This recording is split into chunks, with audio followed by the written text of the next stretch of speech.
Satreskrim Polsek Sukolilo, Surabaya mendatangi outlet distributor rokok elektrik di Kompleks Ruko Jalan Kelampis Jaya, Surabaya, Jawa Timur, Senin pagi. Polisi menangkap seorang karyawan berusia 31 tahun karena diduga terlibat judi online.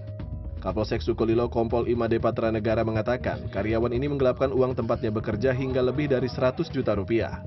Ia ditangkap berdasarkan laporan dari pengelola toko yang mengetahui uang toko digelapkan setelah melakukan audit. Tersangka yang terancam hukuman 5 tahun penjara ini masih menjalani pemeriksaan di Mapolsek Sukolilo, Surabaya. Mereka sudah kalah judi, sudah hampir 140 juta. Dan uang 140 juta yang digunakan untuk main judi online itu merupakan uang dari hasil menggelapkan uang perusahaan. Belum tuntas polemik putusan vonis bebas Gregorius Ronald Tanur, Hakim Pengadilan Negeri Surabaya Erintuah Damanik dilaporkan ke Komisi Yudisial oleh Fanny Lauren Christie.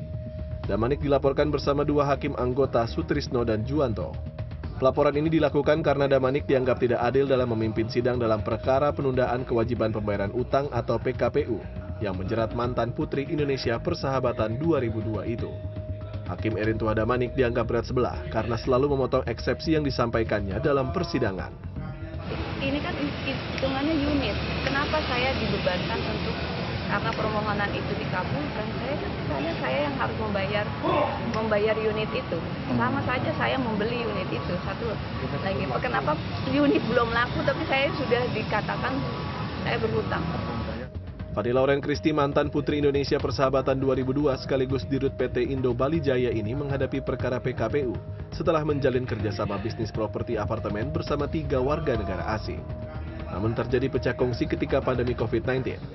3 WNA tersebut lalu mengajukan permohonan PKPU di Pengadilan Niaga Bali dan Pengadilan Niaga Surabaya hingga muncul hutang sebesar 7 juta dolar Amerika Serikat atau setara 113 miliar rupiah. Dalam sidang kali ini, Hakim Damanik menunda sidang PKPU hingga 20 hari ke depan.